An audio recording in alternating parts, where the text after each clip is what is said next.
explain the dollar cost of solar energy storage?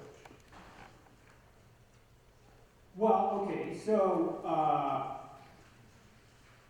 the dollar cost of energy storage, I think you saw the slide from the Georgia Public Service Commission that showed solar with storage at $30 a megawatt hour, which is pretty remarkable. The cost both of the solar and the storage continues to go down. And I showed you some details about, for instance, the Ludington pump storage. That's one form of storage that we have here in Michigan.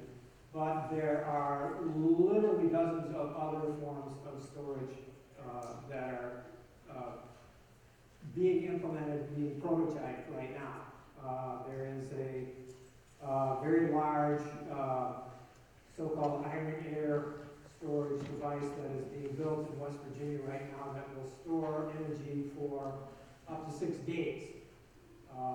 And that's a company called Form Energy.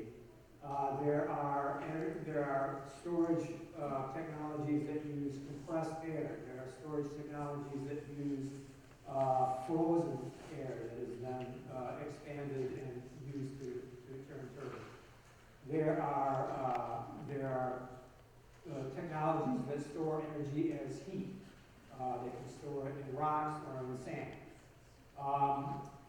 Because there's so many technologies and because they are integrated in so many different ways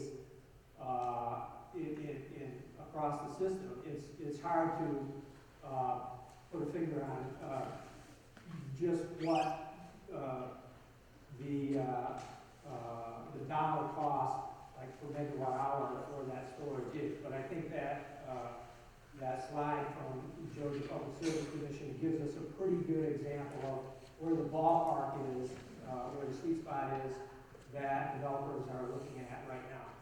Does that make sense? Yeah, good. Here's one on trade vulnerabilities. Are there parts of solar panels, components, that make us dependent on other countries? Well, that's a great question because that is a rapidly changing situation. And because in the last year, we have had a couple of significant pieces of legislation that have passed. The Chips and Science Bill, which was a bipartisan bill that was passed last year. The Infrastructure Bill was passed, and then the Inflation Reduction Act. And they all gave incentives for to bring not just solar manufacturing, but a whole lot of manufacturing back to the United States. Because we learned a big lesson during COVID. Most of us had probably never heard the term supply chain. And we learned about supply chains during COVID. And we learned about this globalist economic system that we've had over the last 30 years has, in some respects, worked as planned to lower prices on a lot of things, but it has made a lot of countries sort of more dependent than they should be on foreign resources. So we're starting to see solar manufacturing come back to the United States. We're starting to see huge battery manufacturing coming to the United States. Big investments happening here in Michigan in battery manufacturing. And so, so the two-part answer to it is, yeah, we've probably been too dependent on other countries for solar panels, just as we've been too dependent on them for computer chips and T-shirts and everything else. So there is a movement that is happening to bring that manufacturing back, and we're seeing results that are happening right now. All right, here's a good question from an investor. With newer types of solar panels becoming available in the future, is now a good time to put in current models? Well, if we look in the future, physicists will tell us that there's a probable upper limit to how efficient solar panels can get. And we may reach reach that in coming decades. Who can predict that kind of advance? But the solar panels that we're putting in now are very efficient compared to just a couple decades ago. And more importantly, the price of the electricity that they produce is extremely competitive.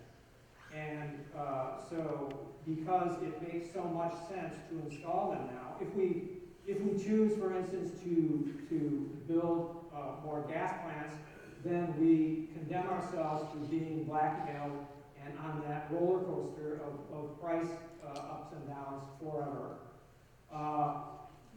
Nuclear is just simply not on the table now. It's not a matter of like pro-nuclear or anti-nuclear. It's just simply not available until maybe the middle of the next decade, we hope. And it will be at a higher price when it does come. We know that. So right now, the economics of wind and solar are such that they're just kind of irresistible compared to just about anything else that's out there. So here's a question that looks at the science underneath all of this emerging industry. In a way, global warming is shifting planting zone designations. It's moving climates around. What's your view of how that will impact us here in Michigan? Okay, well, I'm happy to come back and give a talk on climate change anytime.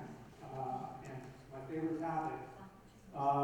Just briefly, what we can say here is that Michigan is blessed in some respects because obviously we've got a lot of water and that's going to be critical. And we're going to start to see that maybe sooner than most people think. There's communities in Arizona that are getting the water shut off right now as we speak. And this is happening. What we are seeing here in the upper Midwest is an increase in the number of large precipitation events. I think I see a lot of gray hair out there. Anybody that's been around for a while knows that we're seeing these really, really hard rains happen more often than we have in the past. My own community, Midland, is going to be spending a lot of money on mitigating these enormous dumps of water that are starting to come in the spring. It's going to cost most of $1 billion because we had two major dams that failed in 2020 after an extreme rain event. So we expect there to be more extreme rain. We expect to see more winters like this current one where we have a lot of bare ground. I'm sorry. Just get ready. This is what the future looks like. And we're going to see the heavy rains in the winter and the spring, and then in summer we're going to see the rains get more spotty. And you're going to see dry spells that become droughts really rapidly because the temperatures are going to be on the average warmer. And I'm basing this, what I'm telling you, on work that was done by Julia Cole at University of Michigan, who has modeled this extensively, and I had a long talk to her about a year ago. So that's about the best information I can give you on Michigan and the upper Midwest right now. There's more to say, but again, invite me back and I'll talk all night. Someone here wants to know how the property value studies were done. Were they completed on panels that track the sun, and were they 15 feet tall? Well, I can't speak to the details of every facility, but that sounds like a fairly standard arrangement, that we see around the Midwest. We see a lot of the tracking panels and about 15-foot clearances. I've heard that height level mentioned a lot, so that sounds pretty So those would be atypical numbers or those specs for a solar farm, and the 26 studies might well have included something like that. I suspect that the 26 studies were probably all pretty much in that ballpark. Yeah. Okay, great. Can you speak to the advantages of microarrays to the community versus utility-grade solar facilities? Okay, so the point is made that, and it sounds kind of funny sometimes because some communities I'll go and say, well, I'm worried about solar panels. I think they're too toxic to put out in the cornfield, but I want some on my house. You know, and there's this sort of push-pull where people really like solar, but right now, from a policy perspective, the way that we the people, regulate our regulated utilities is such that it gives incentive for them to build utility scale, which is very economical for us as consumers of electricity. For the smaller arrays that we might put in our backyard or on our house or on our business, Michigan is not one of the leading states in terms of making that the most attractive proposition. There's a tension between the homeowner who wants solar and the utility that runs the grid. And the utility says, look, I have to make all this expenditure to keep this transmission line going so that you'll have electricity when your solar panel is not working at night or on a cloudy day. And the homeowner says, well, yeah, but when I generate more power than I need, I want to be able to sell it on the grid and I want to be able to get an attractive price for it. So there is an argument going on. And it is going on across the 50 states, and there are 50 different systems in 50 different states. And I'm not aware that anybody has gotten this exactly right yet. But I think we can kind of see the way that it's moving, in that the technology and the economics of this are pushing the utilities in the direction. Consumers' energy just double the allowable amount of small solar that is going to be, they're going to allow to feed onto the grid, from 2 to